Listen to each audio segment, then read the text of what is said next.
الحمد لله نحمده ونستعينه ونستغفره ونؤمن به ونتوكل عليه ونعوذ بالله من شرور أنفسنا ومن سيئات أعمالنا من يهده الله فلا مضل له ومن يضلله فلا هادي له ونشهد أن لا إله إلا الله وحده لا شريك له ونشهد أن سيدنا ومولانا محمدًا عبده ورسوله أما بعد فأعوذ بالله من الشيطان الرجيم بسم الله الرحمن الرحيم أفرأيتم اللات والعزى ومناة الثالثة الأخرى ألكم الذكر وله الأنثى تلك إذا قسمة ضيزى إن هي إلا أسماء سميتموها أنتم وآباؤكم ما أنزل الله بها من سلطان إن يتبعون إلا الظن وما تهوى الأنفس ولقد جاءهم من ربهم الهدى أم للإنسان ما تمنى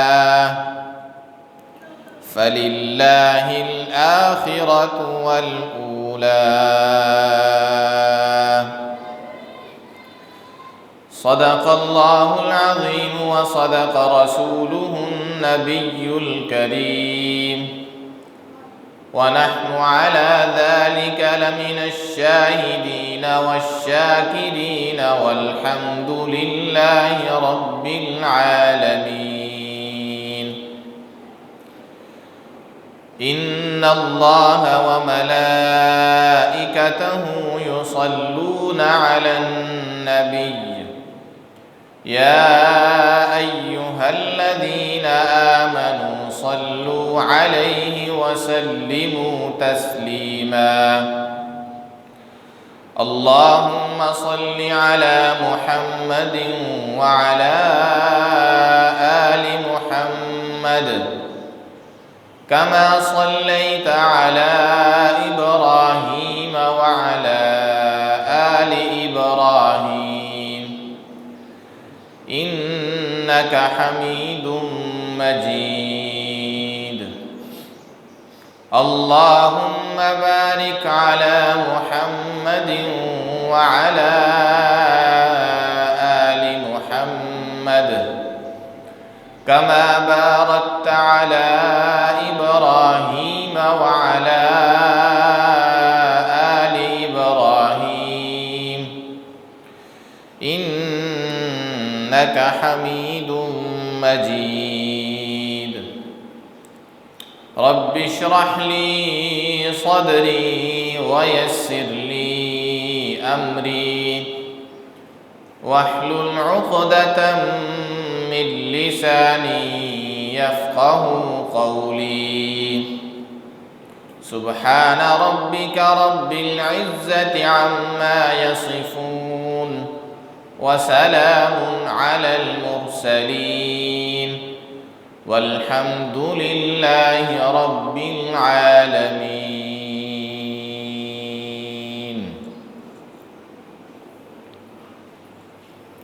حضرات گرامی،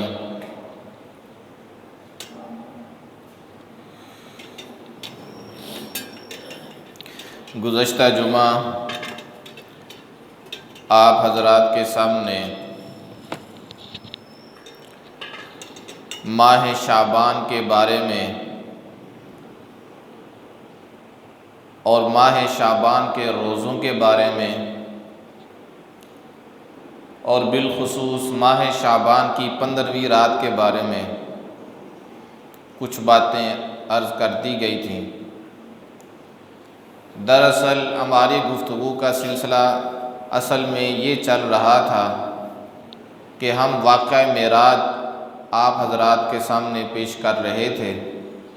اسی دوران چونکہ شعبان کی 15ویں رات آ گئی اور پھر ماہ شعبان، تو اس لیے درمیان میں ماہ شعبان کے بارے میں کچھ بتانا آپ کو ضروری سمجھا، اس لیے ماہ شعبان اور اس کے روزوں کے متعلق آپ کو بتا دیا گیا۔ قرآن مجید میں جہاں واقعہ معراج بیان ہوا ہے، ان آیات کو دیکھنے سے اور ان آیات کے اندر اللہ تعالیٰ نے بطور خاص جو ایک چیز بیان کی ہے وہ آج آپ کے سامنے رکھنی ہے۔ واقعہ معراج اللہ تعالیٰ نے قرآن مجید میں 2 مقامات پر بیان فرمایا۔ ایک دفعہ سورہ اسراء کے آغاز کے اندر سبحان الذی اسریٰ بعبدہ، اور دوسری دفعہ اللہ تعالیٰ نے سورۃ النجم کے اندر یہ واقعہ بیان فرمایا، فَأَوْحَى إِلَىٰ عَبْدِهِ مَا أَوْحَىٰ مَا كَذَبَ الْفُؤَادُ مَا رَأَىٰ۔ ان آیات کے اندر اللہ تعالیٰ نے واقعہ معراج بیان فرمایا۔ اب یہ جو 2 مقام اس وقت ہمارے سامنے ہیں، ان دونوں مقامات میں اللہ تعالیٰ نے ایک چیز کو واضح فرمایا۔ پہلا مقام ہے سبحان الذی اسریٰ بعبدہ۔ اسریٰ سے تو واقعہ معراج شروع ہو گیا نا، لیکن اسریٰ سے پہلے کیا ہے؟ سبحان الذی، وہ ذات پاک ہے۔ وہ ذات کون سی ہے؟ اللہ۔ تو وہ ذات پاک ہے، کس چیز سے پاک ہے؟ ہاں، وہ ذات پاک ہے، عیبوں سے پاک ہے۔ وہ ذات پاک ہے اس سے کہ اس کا کوئی شریک ہو، وہ شریکوں سے پاک ہے، وہ عیبوں سے پاک ہے۔ وگرنہ ہم یہ تو نہیں کہہ سکتے کہ خوبیوں سے بھی پاک ہے، نہیں، خوبیاں تو اس کے اندر ہیں۔ پاک کا مطلب ہے بری چیزوں سے پاک۔ بری چیز شرک، عیب کہ اس کو نیند آ جائے وہ نیند سے پاک ہے، اس کو اونگ آ جائے وہ اونگ سے پاک ہے، وہ بھول جائے وہ بھولنے سے پاک ہے، وہ بھٹکنے سے پاک ہے، وہ اس بات سے پاک ہے کہ اس کا کوئی شریک ہو۔ تو واقعہ معراج تو ابھی شروع ہونا ہے، لیکن پہلے اللہ نے فرمایا سبحان الذی، وہ ذات شرک سے پاک ہے، وہ ذات تھکاوٹ سے پاک ہے، وہ سونے سے پاک ہے، وہ اونگنے سے پاک ہے۔ اب شروع تو یہ ہو گیا، اب ذرا آپ آگے چلیں۔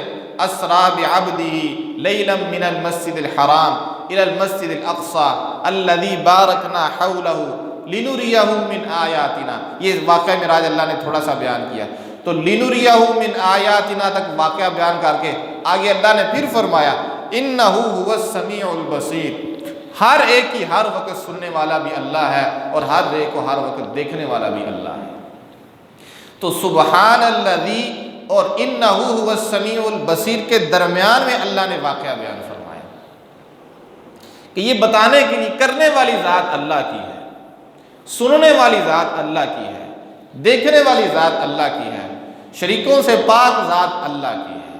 تو سبحان الذی اور انہ هو السمیع البصیر کے درمیان میں اللہ نے یہ واقعہ بیان فرمایا، اور اس میں بھی اللہ تعالیٰ نے جو ہمارے نبی علیہ السلام کا تذکرہ فرمایا وہ بھی عبد کے ساتھ کہ یہ میرا خاص بندہ ہے، یہ عبادت کرنے والا بندہ ہے، معبود میں ہوں، یہ مانگنے والا ہے، دینے والا میں ہوں، یہ سوال کرنے والا ہے، عطا کرنے والا میں ہوں۔ تو اللہ تعالیٰ نے واقعہ معراج جو سورہ اسراء کے اندر بیان کیا، اس کے آغاز میں بھی اپنی وحدانیت کو رکھا ہے، اس کے آخر میں بھی اپنی وحدانیت کو رکھا ہے۔ تو اس لیے ہمیں واقعہ معراج کو سنتے سناتے ہوئے بیان کرتے ہوئے اللہ کی وحدانیت کا سبب دینا ضروری ہے کہ خود اللہ نے اس واقعے کو ایک آیت کے اندر بیان کیا وہاں تو شروع میں بھی اپنی وحدانیت اور آخر میں بھی. اس لیے واقعہ معراج کے اندر یہ چیز بیان نہ ہو تو ہم واقعہ معراج کو ادھورا سمجھتے ہیں. اور یہ جو دوسرا مقام ہے جو سورہ نجم کے اندر ہے اس میں بھی میں نے کچھ آیات آپ کے سامنے پڑھی. ثم دنا فتدلى فكان قاب قوسين او ادنى، یہ آپ گزشتہ جمعوں میں سن بھی چکے ہیں. تو آگے اللہ تعالیٰ نے جب یہ بات ذکر کی لقد رأى من آیات ربی الکبریٰ، اس بندے نے اپنے رب کی بڑی بڑی نشانیاں دیکھی جو آپ سن چکے ہیں. تو ساتھ ہی اللہ نے فرمایا افرأيتم اللات والعزى ومناة الثالثة الأخرى ألكم الذكر وله الأنثى. ان مشرکین کا حال دیکھو کہ یہ لات اور منات اور عزا کو میرا معبود بناتے ہیں. یہ واقعہ معراج کے بعد اللہ نے فوراً بات ذکر کی کہ ان کو دیکھو، یہ لات کو، یہ جو تین بت تھے نا، لات منات عزا، یہ ان تینوں کو میرا جو ہے شریک ٹھہراتے ہیں. اور یہاں تک کہ وہ کہتے ہیں کہ یہ اللہ کی بیٹیاں ہیں. لات منات عزا یہ اللہ کی بیٹیاں ہیں. اللہ فرماتے ہیں جب تمہارے گھر میں بیٹی پیدا ہو تو تمہیں اچھی نہیں لگتی، تمہارے چہروں کے رنگ پھیکے پڑ جاتے ہیں، تمہارے ماتھے پہ شکن پڑ جاتے ہیں، تمہارا منہ جو ہے وہ دوسری طرف ہو جاتا ہے جب تمہارے گھر میں بیٹی پیدا ہو. تو الکم الذکر ولہ الانثی، اپنے لیے تو تم بیٹے پسند کرتے ہو اور اللہ کے لیے بیٹیاں پسند کرتے ہو. تلک اذا قسمۃ ضیزیٰ، یہ کتنی ٹیڑھی تقسیم ہے، یہ کتنی بری تقسیم ہے کہ اپنے لیے بیٹے اور اللہ کے لیے بیٹیاں. تو یہاں بھی اللہ تعالیٰ نے واقعہ معراج کے بعد یہ ذکر کیا کہ معبود میں ہوں، میرے سوا کوئی معبود نہیں ہے. تو وہ مقام بھی دیکھ لیں جو میں نے پہلے بتایا اور یہ دوسرا بھی دیکھ لیں تو دونوں سے پتہ یہی چلتا ہے کہ کرنے والا کون ہے؟ اللہ. یہ رات کے تھوڑے سے حصے کے اندر مسجد حرام سے وہ دور کی مسجد جانا بیت المقدس، اور پھر بیت المقدس سے ساتوں آسمان کے اوپر جانا، یہ انسان کے پاس کی بات نہیں ہے. یہ اللہ ہی جس کے ساتھ ہوتا ہے تو اتنا لمبا سفر کر سکتا ہے. تو دونوں رخ اللہ نے سامنے رکھے ہیں، یعنی اپنے لیے یہ بھی کہا کہ میں کرنے والا ہوں اور یہ بھی کہا کہ میرے سوا کرنے والا کوئی نہیں. جس طرح آپ پڑھ دینا لا الہ الا اللہ، لا الہ کا مطلب کوئی نہیں کر سکتا، کوئی نہیں کر سکتا. اللہ کے علاوہ کوئی معبود نہیں ہے، اللہ کے علاوہ کوئی بھی عبادت کے لائق نہیں ہے. آگے فرمایا الا اللہ، اللہ ہے.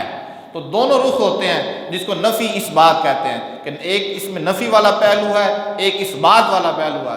لا الہ یہ نفی والا پہلو ہے کہ کوئی نہیں معبود، کوئی نہیں الہ، کوئی نہیں انسانوں کی ضرورتوں کو پورا کرنے والا، کوئی نہیں انسانوں کی مشکل میں ان کی داد رسی کرنے والا. الا اللہ، سوائے اللہ، اللہ ہی ہے جو یہ کام کرتا ہے، اللہ کے علاوہ کوئی نہیں کر سکتا. تو ان دونوں مقامات میں ایک تو اللہ تعالیٰ کا تذکرہ آپ نے دیکھ لیا، اور دوسری بات یہ ہے ان دونوں مقامات میں اللہ تعالیٰ نے ہمارے نبی علیہ السلام کا تذکرہ کیا.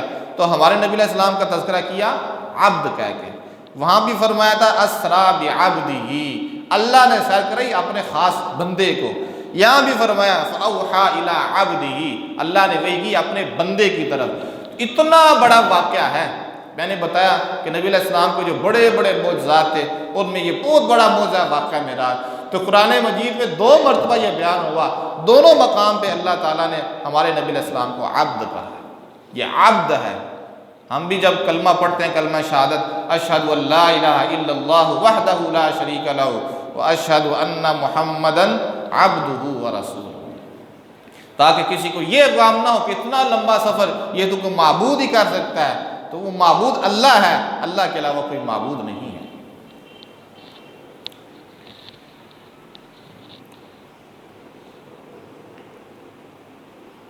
اس کے بغیر، اس نظریے کے بغیر مومن ادھورا ہے.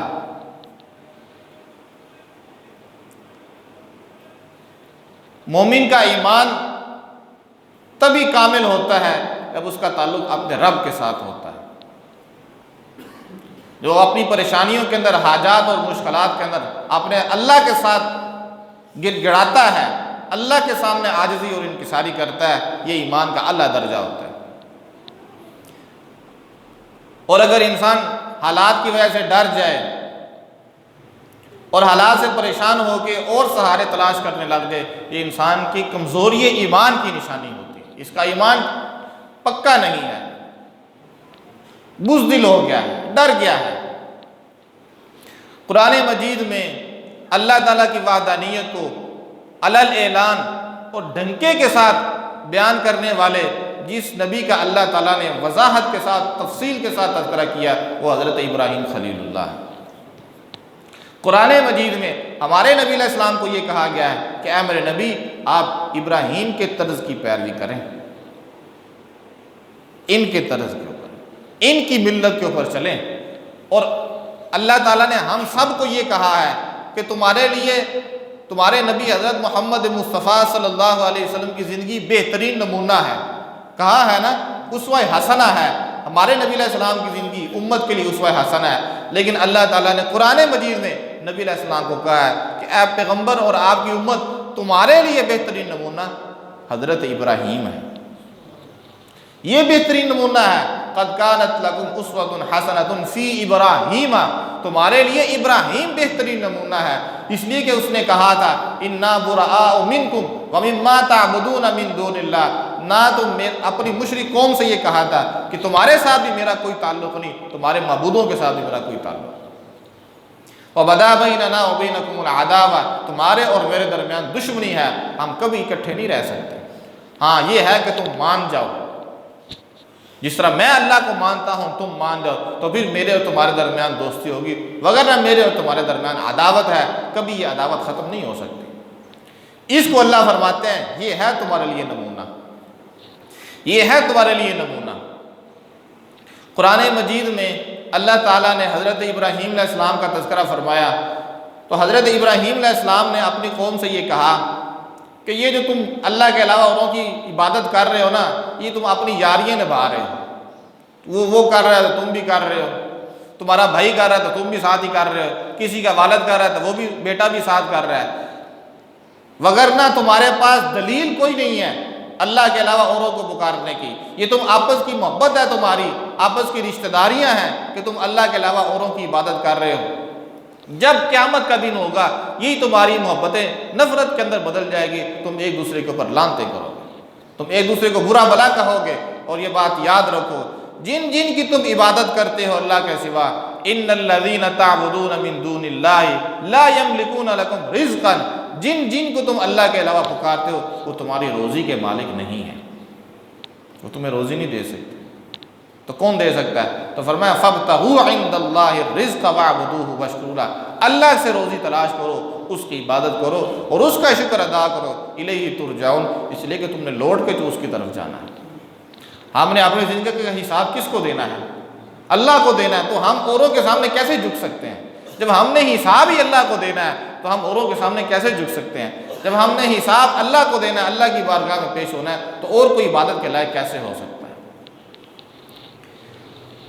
ہمارے ہاں یہ ایک سمجھ لیں بیماری ہے یا ایک غلط فہمی ہے، اور یہ غلط فہمی اگر ہم دیکھیں تو ہمیں پہلے بھی نظر آتی ہے۔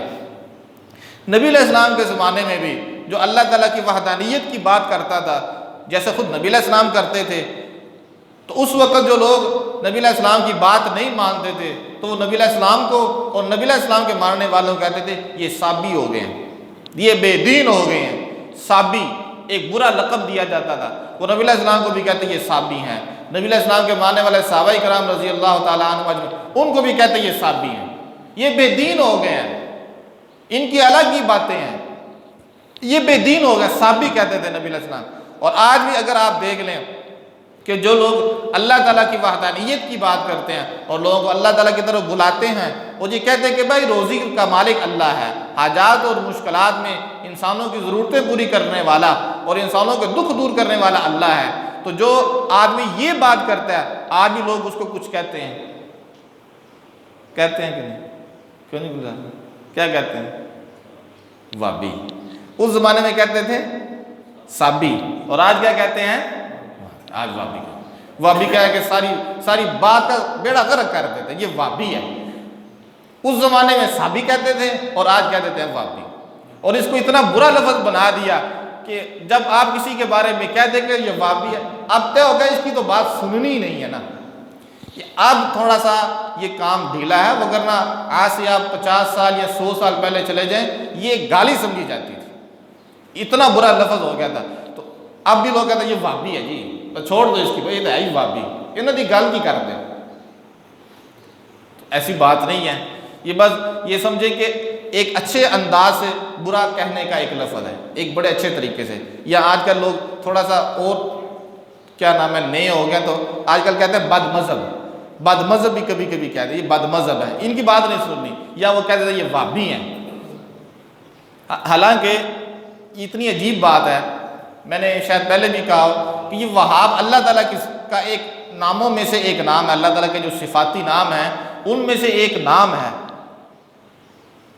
آپ یہ دعا پڑھتے ہیں قرآن مجید کے اندر بھی ہے، ربنا لا تزغ قلوبنا بعد اذ ہدیتنا وہب لنا من لدنک رحمہ، آگے انک انت الوہاب۔ تو وہاب یہ اللہ تعالیٰ کی صفات میں سے ایک صفات ہے، اس کو بگاڑنا نہیں چاہیے تھا، اس کو ہی پکڑ کے بگاڑ دیا، اور وہاب کو لفظ کو بنا دیا پھر وہابی۔ اصولی طور پہ وہابی کا مطلب ہوتا ہے اللہ والا، اصولی طور پہ وہابی کا مطلب کیا ہے؟ اللہ، کیونکہ وہاب تو اللہ ہو گیا نا، الوہاب، تو پھر جس کو آپ وہابی کہیں گے اس کا مطلب ہوگا یہ اللہ والا ہے۔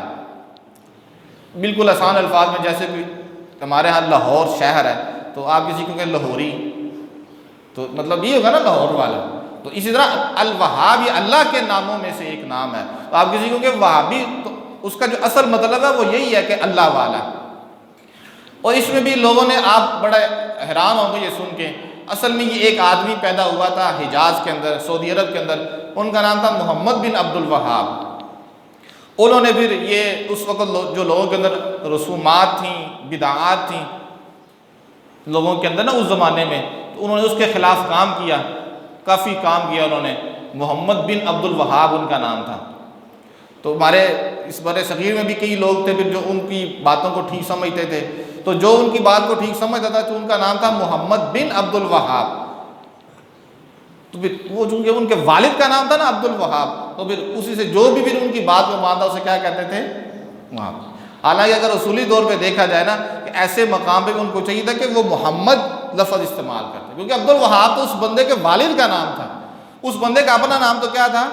محمد بن عبد الوہاب۔ لیکن اب محمد کو بگاڑ نہیں سکتے تھے، اس کو بگاڑ نہیں سکتے تھے، تو انہوں نے کہا والد کے نام بگاڑو، اور یہ نہیں سمجھے کہ وہ تو اللہ کے ناموں میں سے ایک نام تھا۔ تو بہرحال وہ یہ ایک برا لفظ چل پڑا، جو جیسے میں نے بتایا کہ نبی علیہ السلام کے زمانے میں بھی لوگ اس طرح کہتے تھے کہ جو اللہ کی وحدانیت کی بات کرتا اسے کہتے یہ صابی ہے، یہ صابی ہے، یہ بے دین ہے، یہ گمراہ ہو گیا، اس کو چھوڑ دے، اس کی بات نہیں سنی، اس کو صابی کہتے تھے۔ اور آج بھی اس کی کسی نہ کسی شکل میں وہ رنگ موجود ہے کہ جو اللہ تعالیٰ کی وحدانیت کی بات کرے اس کو کہہ دیتے ہیں یہ وہابی ہے، اب اس کی بات نہیں سننی۔ بات اصل میں یہ ہے کہ ہمیں قرآن مجید کی تعلیمات کے اوپر غور کرنا چاہیے۔ آپ یقین کریں، میں آپ سے یہ بات کہتا ہوں کہ آپ اگر کسی کو اچھے طریقے سے بات سمجھائیں گے، ایک دفعہ اس کے دماغ میں نا کھٹکے کی ضرور، اگر آپ اچھے طریقے سے بات سمجھائیں گے نا تو وہ کچھ کہے نہ کہ تو ایک دفعہ وہ ہل جائے گا۔ ایسے مقامات پہ لوگوں کو یہ ہوتا ہے کہ یہ اللہ کے نیک بندوں کی قدر نہیں کرتے۔ اللہ کے نیک بندوں کی قدر کون نہیں کرتا؟ قرآن نبی علیہ السلام کا فرمان ہے، من عادى لي وليا فقد آذنته بالحرب، جو کسی ولی کے ساتھ عداوت کرتا ہے اللہ فرماتا ہے میرا اس کے ساتھ اعلان جنگ ہے۔ تو اللہ کے نیک بندوں کی عداوت کون کر سکتا ہے؟ اللہ کے نیک بندوں کا انکار کون کر سکتا ہے؟ لیکن ظاہر ہے اللہ اللہ ہے، اللہ کی صفات اللہ کی صفات ہے، ہم مخلوق کے اندر وہ نہیں لے کے آ سکتے، مخلوق کے اندر نہیں لے کے آ سکتے۔ دیکھیں عیسائیوں نے حضرت عیسیٰ علیہ السلام کی عبادت کی کہ نہیں کی؟ تو عیسائیوں نے غلط کیا کہ صحیح کیا؟ غلط کیا۔ غلطی عیسائیوں نے کی نا کہ حضرت عیسیٰ علیہ السلام کو اللہ کا معبود بنا لیا۔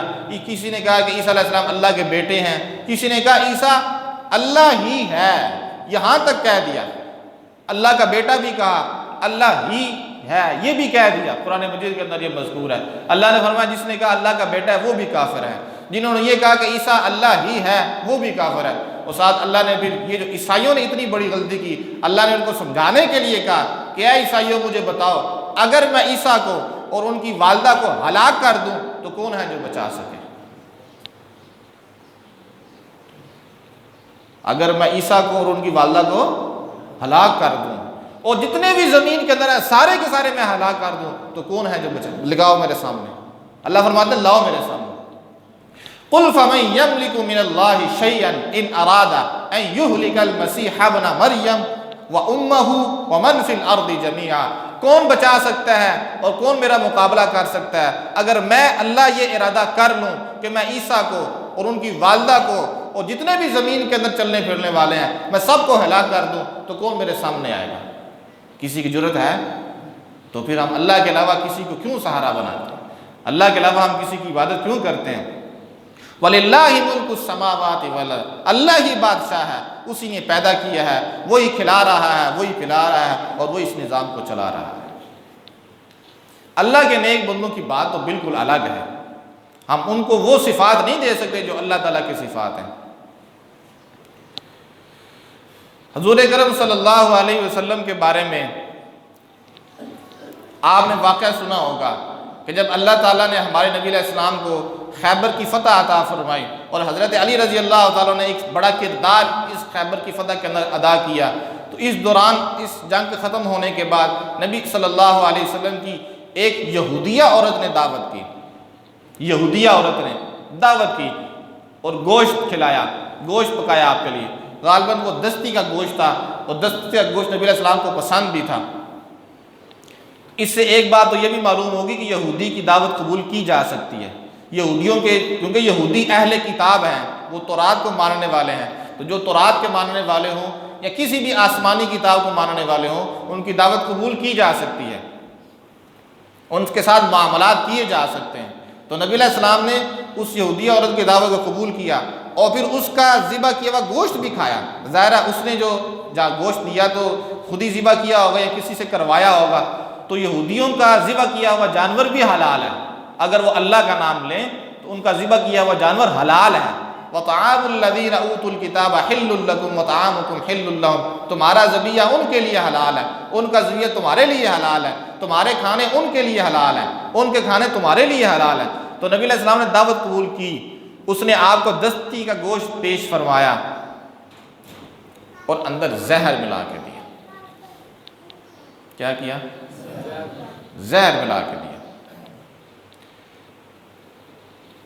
نبی علیہ السلام نے بھی کھا لیا اور صحابہ نے بھی کھا لیا، نبی علیہ السلام نے بھی کھایا اور حضرات صحابہ میں سے بعض صحابہ نے بھی کھا لیا۔ اب آپ مجھے خود بتائیں، کیا نبی علیہ السلام کو پتہ تھا اس میں زہر ہے؟ صحابہ کو پتہ تھا اس میں زہر ہے؟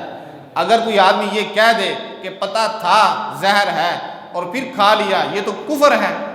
یہ تو ہم کسی عام آدمی سے بھی یہ توقع نہیں رکھ سکتے کہ ایک عام آدمی کو پتہ ہو، جس کے اندر ایمان ہو، اللہ رسول پہ ایمان ہو، اس کو پتہ ہو اس کھانے میں زہر ہے، وہ کبھی نہیں کھائے گا، یہ تو خودکشی ہے، کبھی نہیں کھائے گا۔ اور آپ مجھے یہ بتائیں، کھانا نبی علیہ السلام کے سامنے ہے کہ دور ہے؟ سامنے۔ تو ہم کیسے یہ سمجھ جائیں کہ نبی ہر بات کو جاننے والے ہوتے ہیں؟ ہم کیسے مان جائیں؟ یہ سمجھ میں آنے والی بات نہیں ہے۔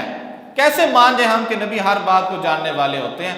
سامنے کھانا پڑا ہوا ہے، اس کھانے کے اندر زہر ہے، نبی علیہ السلام نے کھا لیا ہے، ظاہری بات ہے، یقینی بات ہے کہ ہمارے نبی علیہ السلام کو نہیں پتا تھا کہ اس کے اندر زہر ہے، صحابہ کو نہیں پتا تھا کہ اس کے اندر زہر ہے، کھا لیا۔ پھر کھانا بولا کہ نہیں؟ کھانے پھر بولا، کھانے نے بتایا کہ یا رسول اللہ مجھے نہ کھائیں، میں مسموم ہوں، میرے اندر زہر ہے، مجھے نہ کھائیں۔ پھر آپ نے اس کو نہیں کھایا، پھینک دیا۔ آپ اس کو جب منہ میں ڈالا تھا تو وہ اندر نگلا بھی نہیں جا رہا تھا، آپ نے اس کو پھینک دیا، لیکن کوئی صحابہ نے جلدی سے کھا لیا، وہ وہیں شہید ہو گئے۔ پھر آپ نے اس کے بدلے میں اس یہودیہ کو قتل کروایا، کیونکہ اس نے قتل والا جرم کیا، تو ظاہر جو قتل کرتا ہے اس کو پھر اس کے بدلے میں قتل بھی کیا جاتا ہے۔ جو آدمی کسی مسلمان کو جان بوجھ کے قتل کرے، غلطی سے قتل ہو جائے اس کی الگ تفصیل ہے، جان بوجھ کے جب بندہ کسی کو قتل کرتا ہے اس کے بدلے میں قاتل کو قتل کیا جاتا ہے، چاہے وہ مرد ہو چاہے وہ عورت ہو۔ نبی علیہ السلام نے اس کے بدلے میں اس عورت کو قتل کیا۔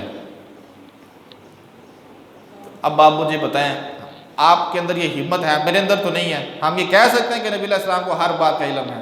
کیسے کہہ سکتے ہیں؟ نہیں کہہ سکتے، نہیں کہہ سکتے، یہ جرت ہے ہی نہیں، یہ ہمت ہی نہیں پڑتی کہ کھانا سامنے موجود ہے، ہم یہ نہیں کہہ سکتے، نہیں کہہ سکتے۔ یہ سیرت سے ناواقفی ہے، قرآن مجید سے ناواقفی ہے کہ اتنی بڑی بڑی بات کہہ دی اور پھر اس کو محبت اور عشق کا مسئلہ بنا دیا۔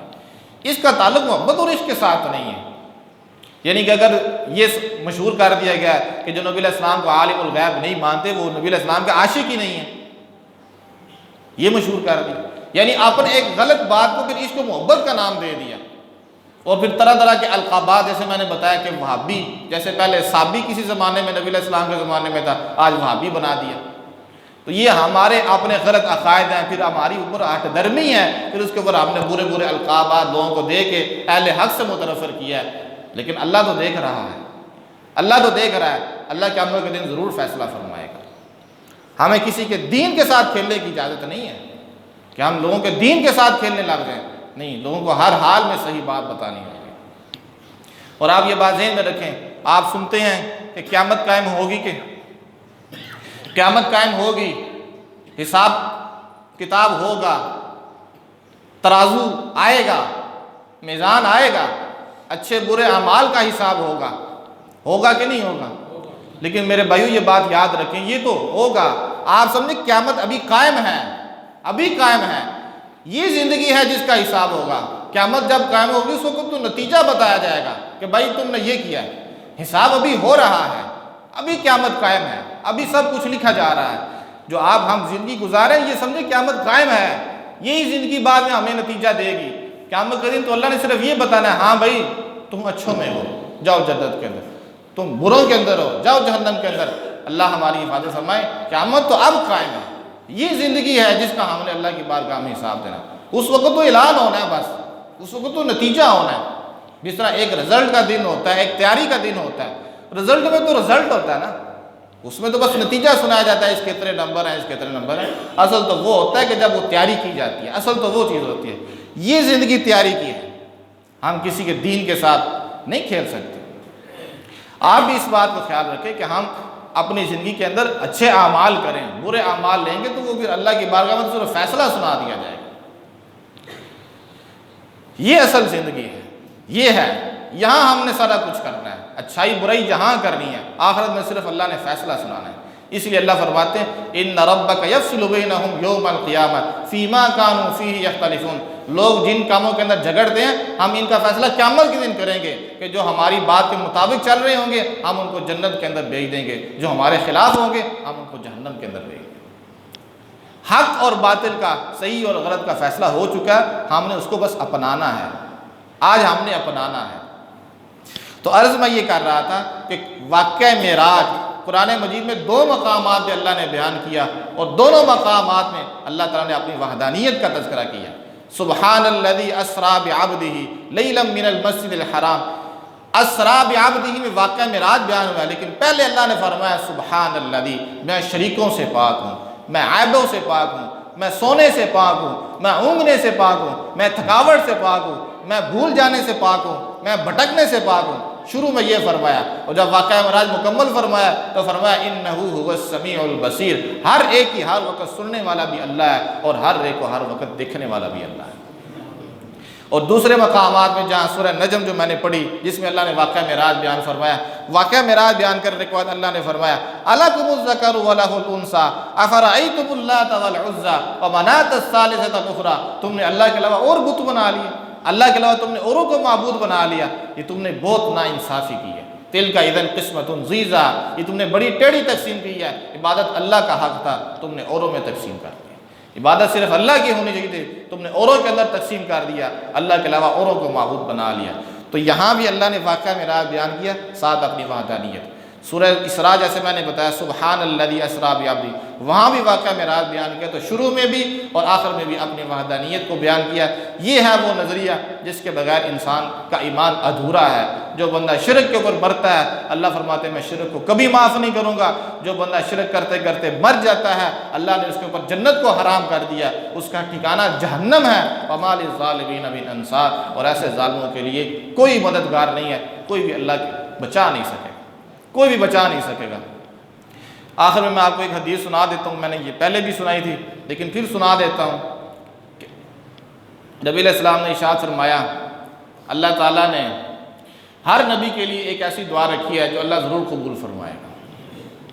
ایک دعا ایسی ہے ہر نبی کو اللہ تعالیٰ دیتے ہیں کہ یہ میں آپ کی دعا ضرور قبول کروں گا، آپ مانگے کیا مانگتے ہیں۔ نبی علیہ السلام نے فرمایا ہر نبی نے وہ دعا مانگ لی ہے، ہر نبی نے وہ دعا مانگ لی ہے، میں نے وہ دعا ابھی تک نہیں مانگی، میں نے وہ دعا ابھی تک نہیں مانگی۔ جب قیامت قائم ہوگی اس دن وہ دعا میں اپنی امت کے لیے مانگوں گا، ہمارے لیے، یہ ہمارے لیے دعا ہے، یہ دعا اللہ کے نبی ہمارے لیے مانگیں گے انشاءاللہ۔ اور پھر اس موقع